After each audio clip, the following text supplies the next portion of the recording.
quoi? Gouvernance, c'est nécessaire là, quand des personnes se réunissent en groupe à une fin particulière. En d'autres termes, on veut faire quelque chose, on crée une entreprise, on crée une association.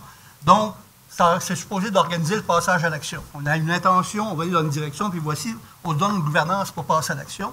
Ça comprend 3 dimensions, essentiellement l'autorité, la prise de décision, puis la responsabilisation. Quand on parle de gouvernance, on travaille autour de ces 3 dimensions-là.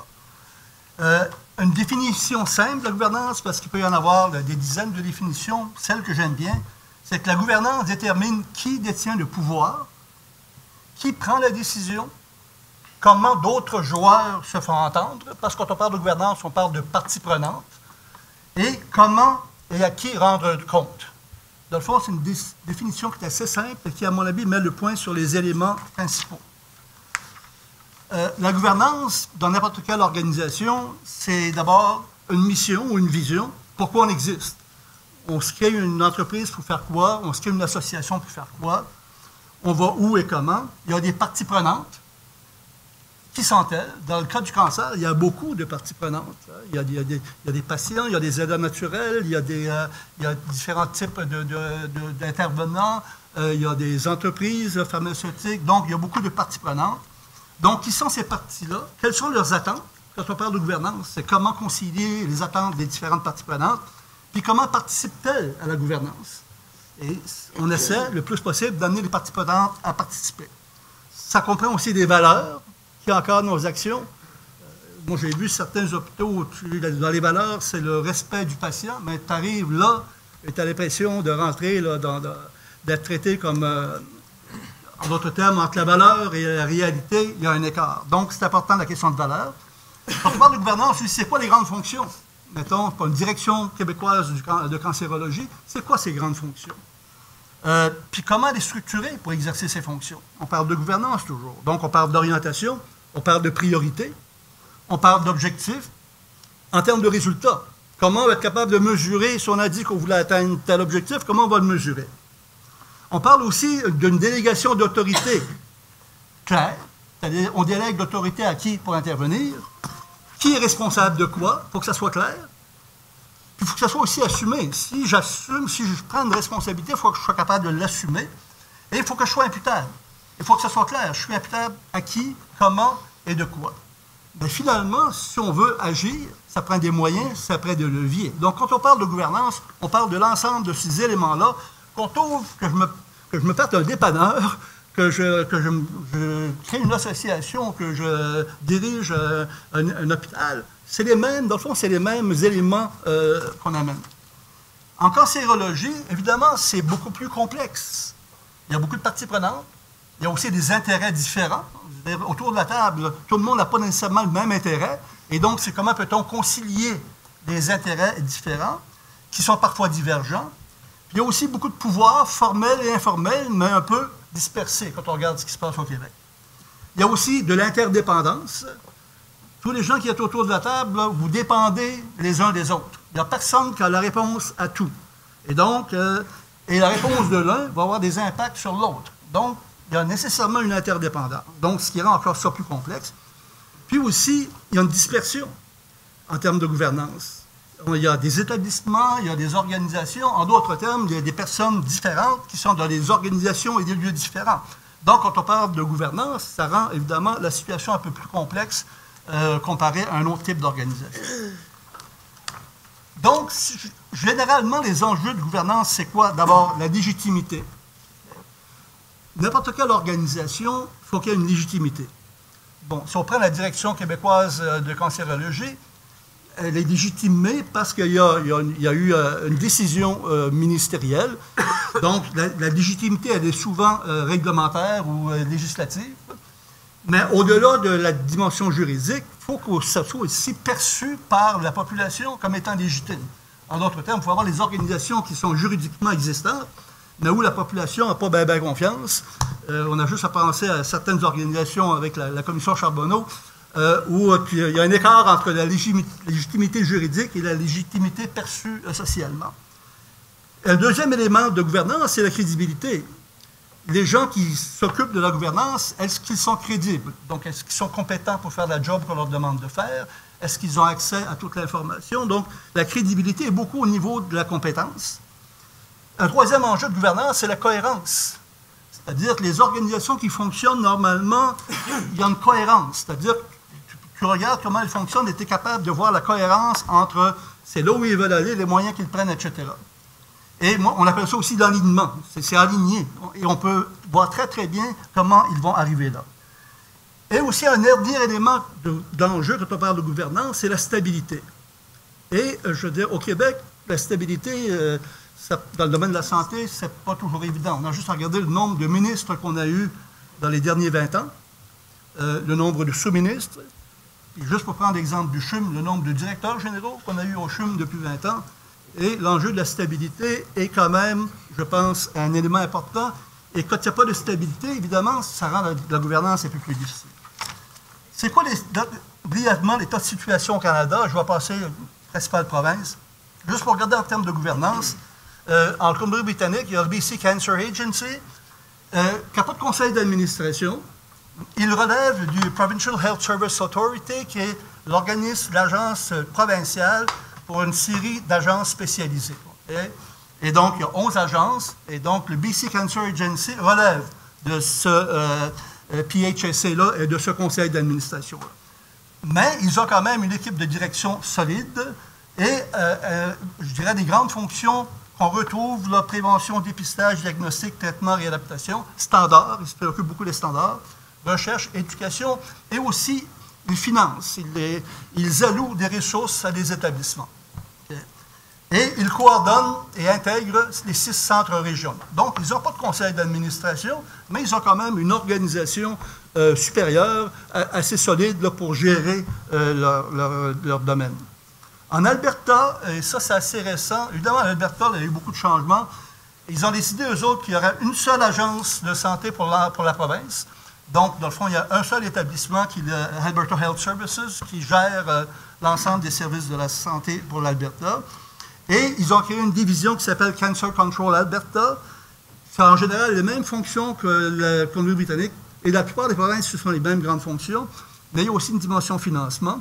Et ils ont reçu, il y a 2 ans, le mandat de coordonner et d'intégrer les centres régionaux sous un seul chapeau, là, qui est le Cancer Control Alberta. Saskatchewan, il y a une agence avec un conseil d'administration qui a été nommé par le gouvernement. En d'autres termes, c'est vraiment un conseil d'administration non pas nommé par le ministre de la Santé, mais nommé par le gouvernement. Évidemment, les mêmes fonctions, et il coordonne et intègre les 2 centres régionaux. Évidemment, c'est moins populeux, là, le Saskatchewan. Manitoba, Cancer Care, a aussi un conseil d'administration nommé par le gouvernement. Et c'est intéressant, le ministre de la Santé du Manitoba est sur le conseil d'administration de Cancer Care Manitoba, donc comme membre du conseil. Et évidemment, il gère l'ensemble des activités reliées à la lutte contre le cancer. Cancer Care Ontario, évidemment, ça c'est beaucoup plus gros, ça date aussi de beaucoup plus longtemps. C'est une agence avec un conseil d'administration nommé par le gouvernement.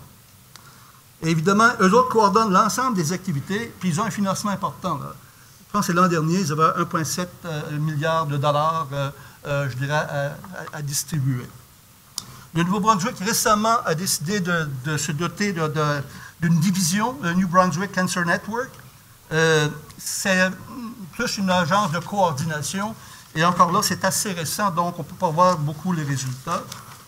En Nouvelle-Écosse, c'est Cancer Care Nova Scotia. C'est une agence avec un conseil d'administration, mais dans ce cas-ci, c'est un conseil qui est nommé par le ministre de la Santé, alors que dans la plupart des autres provinces de l'Ouest, c'était nommé par le gouvernement. Sauf que cette agence-là, semble-t-il, a des problèmes.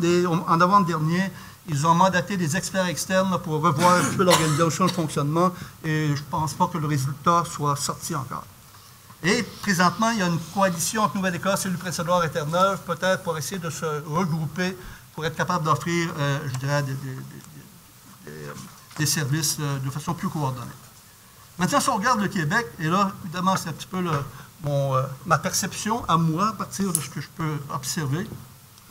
Il y a une direction québécoise de cancérologie, évidemment, qui est une direction programme du ministère de la Santé, mais quand on lit sur les documents ministériels et quand on lit dans le plan québécois, c'est difficile de voir exactement les liens entre cette direction-là et les autres directions du ministère.